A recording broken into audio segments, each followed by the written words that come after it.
Welcome back out of Fear Gang. It is Nick here. Hope everyone is having a great day. Today is Thursday, and I hope you guys have had an awesome week so far. So, first and foremost, I just want to say thank you everybody that has, been subscribing, liking, commenting, showing love, showing support. It means the world to me. In today's video this week, we are going to be doing part 3, the reaction to my 8-part series. If you guys want to go ahead and watch that and don't want to wait for the reactions, if you're new to this channel, this is basically my story about coming out, my drug addiction, getting sober, recovery, everything that goes along with my journey.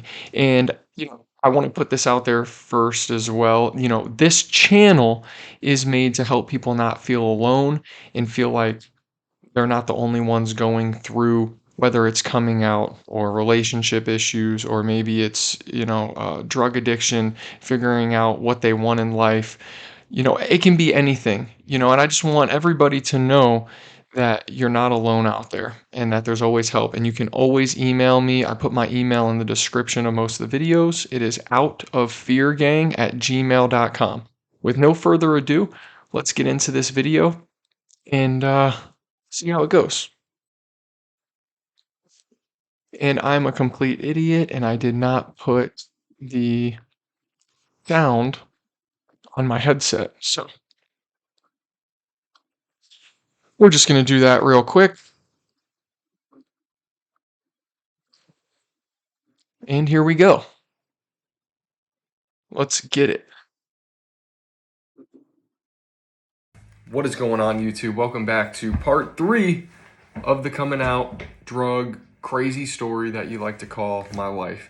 Number one, I just want to say thank you guys for showing love and support on part 1 and part 2. This has not been easy telling this story. This is one of my deepest fears. This is one of the hardest things I ever had to deal with in my life. So I just want to say thank you for the love and support. I'm getting some views, and hopefully it helps somebody. That is my goal. If somebody is struggling with this, or we're still keeping that goal. The whole purpose of this channel, like I said in the beginning, is to help other people not feel alone. I'm still keeping that to this day. And it's kind of funny. I love that outfit right there. I love that Yamaha hat. I still have that shirt. I still have those glasses. They're hanging up in my truck. I actually wore that outfit last night on the live video that I did. Um, it's like a complete boat outfit. Okay, here we go. Or drugs or anything that this reaches people and it can help them. Because I was completely lost and I had no idea, and I didn't trust anybody. I didn't want to talk to anybody. I didn't want to open up because I didn't want anybody to know, because I didn't want to be looked at differently or treated differently. I'm just, I'm a normal guy. I'm a normal person. I'm a good person, but I thought I would be, treated differently. So right there, when I said, I'm a normal guy, I'm a normal person, we are all normal.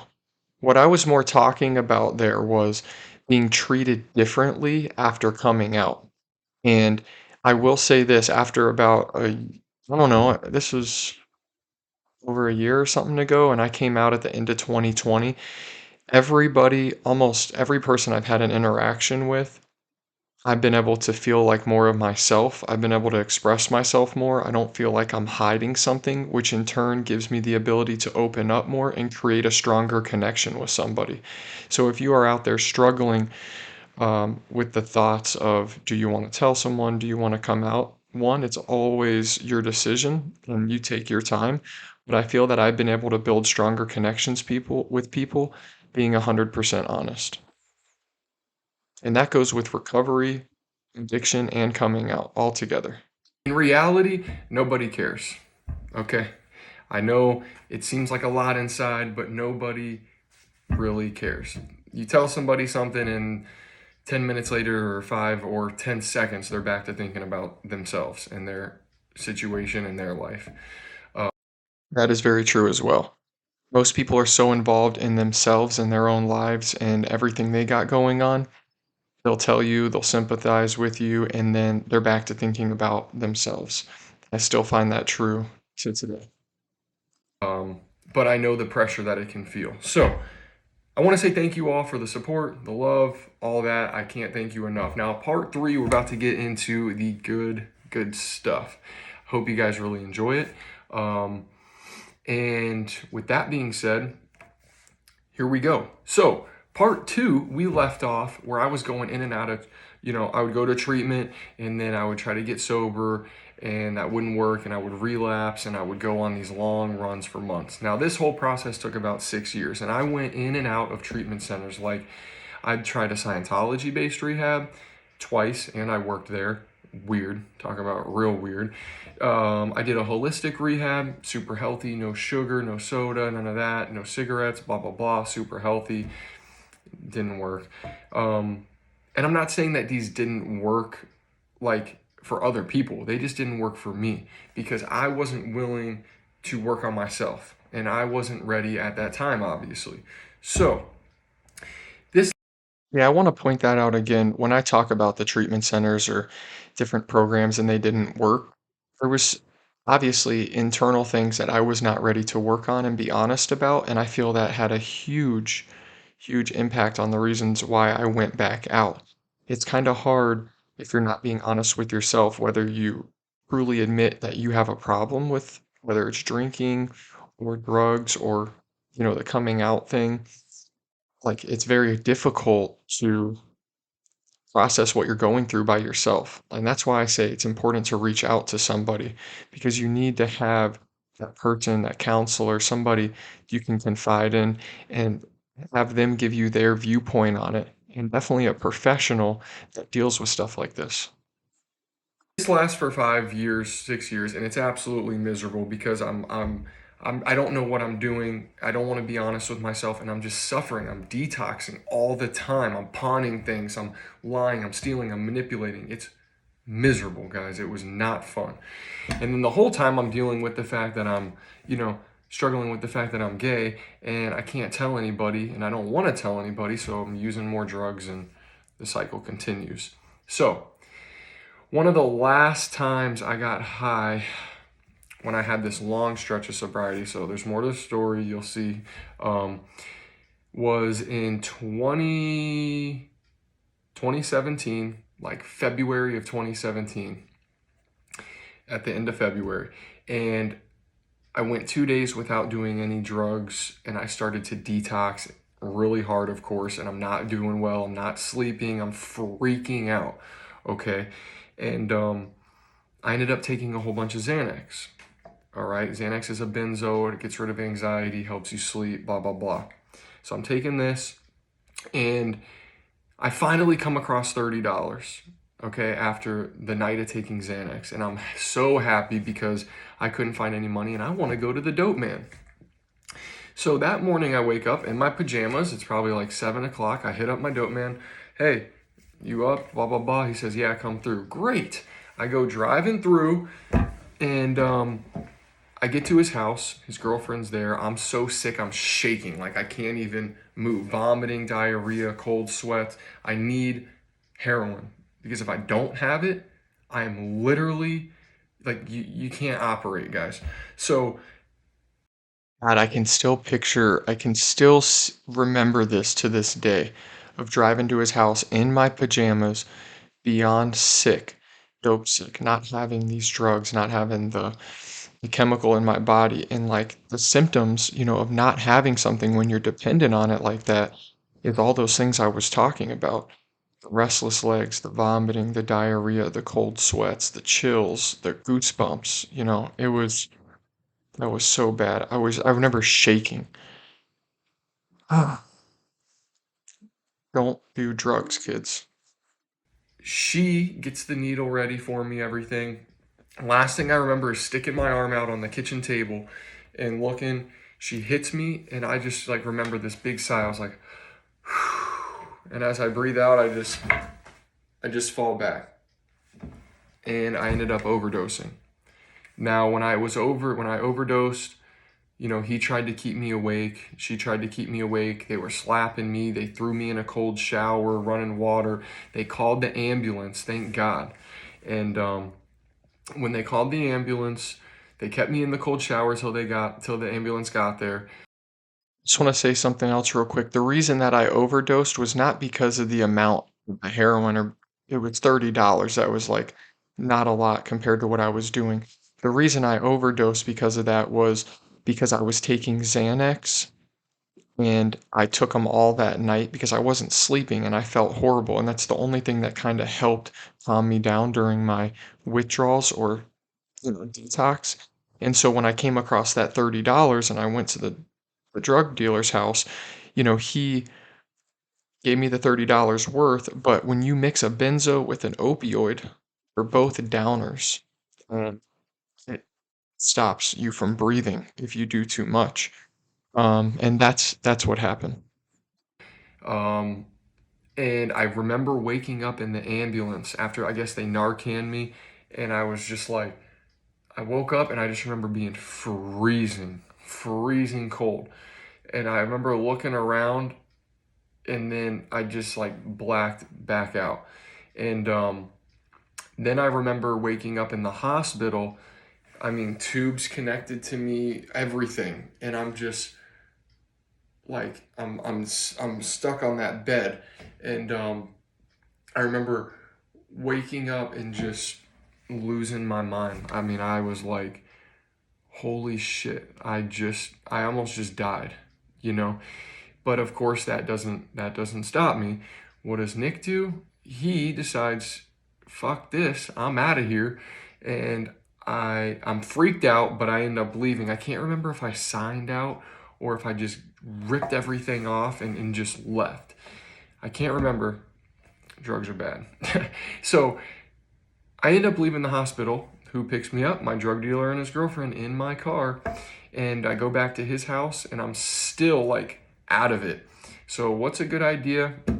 I need an upper because I need to be ready to go. I can't be falling asleep driving the car.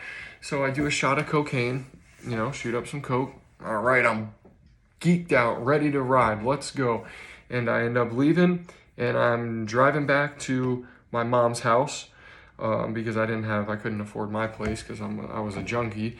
And I'm there, and that's when it really hit me like, dude, what the fuck am I doing with my life? Like, seriously, like, I don't want to die. I don't want to die this way. I don't want to come out to anybody. I don't want to be gay, but I damn sure don't want to die a drug addict. So I'm like, you know what? Fuck this. I'm going to a year-long program. It was a free program at a homeless shelter where I live. I remember having that feeling of, like, I wanted to die, but I was too afraid to die. I didn't wanna come out, but I was tired of living my life, as a complete lie. But my first goal, I remember, was, "Let's get sober. Let's get my you know, everything together, get my mind right, and then we'll work on the rest after that." Ugh. Playing this back, it's just almost makes me sick the way I used to think. So I called them. I said, hey, my name's Nick. I need help. I need to get in this program. They said, we have a waiting list. We don't know when we can get you in. I said, that's fine. Put me on the waiting list. So I wake up every day for like 3 days, I think. I called. And in that meantime, I had to use drugs because I would be sick if I didn't. The dependent on these opiates, this heroin. Um, so, with that being said, finally on that third day, I get a call, right? I get a call. Hello, hey, this is so and so with the shelter and the year-long program. Oh, great. Um, I'll be there today.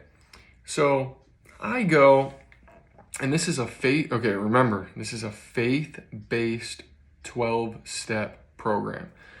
They have a year-long men's program. They have a year-long women's program. They have like 5 homeless shelters. They have thrift stores, a coffee shop, a car wash. It's a huge organization, but it's all Christian and faith-based. So I get to the place where I'm supposed to be dropped off at the homeless shelter.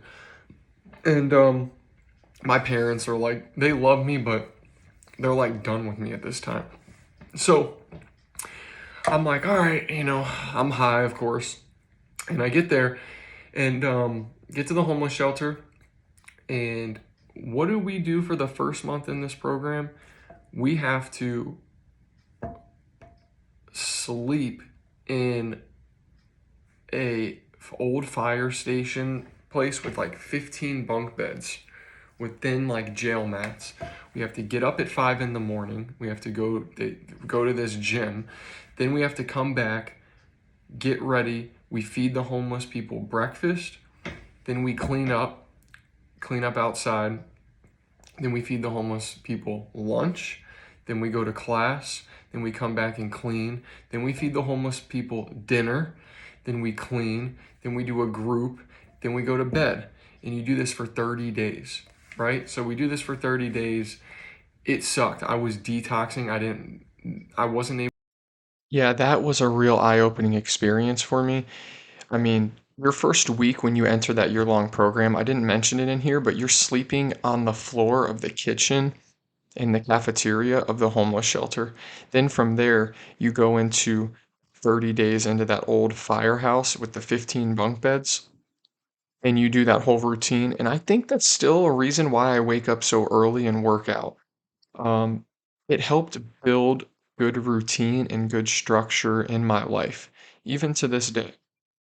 Man, that was very tough. Like I said here, I was detoxing through that. I couldn't afford or have the chance or ability to go to like a nice detox with doctors and medications, and I suffered greatly, but maybe I needed that at that time because I could not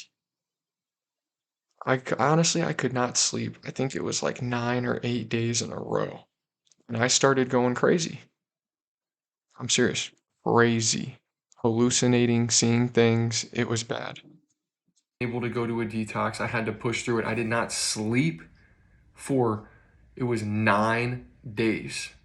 Like maybe 5 or 10 minutes a night, I would just like nod out, like just fall asleep and then wake up in a giant puddle of sweat. But I was starting to lose my mind. Like legit, I was starting to almost hallucinate because I was not sleeping. And I was just trying to push through it. I was with everybody in there. I'm talking to them, and they're helping me because some people are going through the same thing. Um, and I went through that first month, got through it. Then I went through 6 months out in the country where the rest of the program was, and then another 5 months back in transitional housing. And that's the whole program. So when I'm in the transitional housing, towards the end of the program, I decided that I was working at one of their thrift stores. Life was better because I was about 9 months sober this time, this go around. And I was like, you know what? I'm working at the thrift store, and I'm like, I'm gonna start a moving company because all these people come in to buy furniture, but they don't have anybody here at the thrift stores that move it for them. So that's what I did. I went and talked to the CEO. I said, hey, what if I started a moving company? I got a little truck and I started doing, just deliveries. He said, Nick, that's great. We'll support you. We'll back you. Right? This is the point. This is the first business I ever ran. Like with the way my mind works, guys, I always come up with different ideas. Like I have the Butterclaw 2000 idea, and I got I created the app and the moving business and other things. It's just like the way my brain operates. Don't ask me to sit down and read a book and remember what the heck I read, but I feel like with the ADD or ADHD or how my brain runs, it's like nonstop thinking and overthinking, and it helps me like put stuff together or businesses or ideas. I don't know, it just flows. So this was my first business, though, the moving business. So I graduated that program. I started the moving company. Life was going good. Life was going very good. And during this time, one of my friends in the program, I met one of his family friends who was a girl, and I'm not going to mention her name, but we started dating. And she was a very good Christian girl, and I was the poster child of this Christian rehab, okay? Because they saw me as an ability to market their rehab and their place because I started a moving company. So it's almost like, hey, look what our program did for this guy. And then they would let me go and speak at all these like huge, huge places. Like I'm talking 400 or 500 people, and let me tell my story and about this program, and people would donate money to them, and it would give me exposure. So Now I'm in a kind of like a pickle because I'm dating this really good Christian woman. She like loves me. I can't love her, and I don't love her because I don't feel a connection. And I'm also doing very well in business at this point. I made it on the news. I made it on like TV, in the newspaper for Easter Sunday, and life's going really, really well. Now, we have to pause it here because I was seeing somebody that I'm actually with to this day, and he's a great guy. And this is where things get really tricky.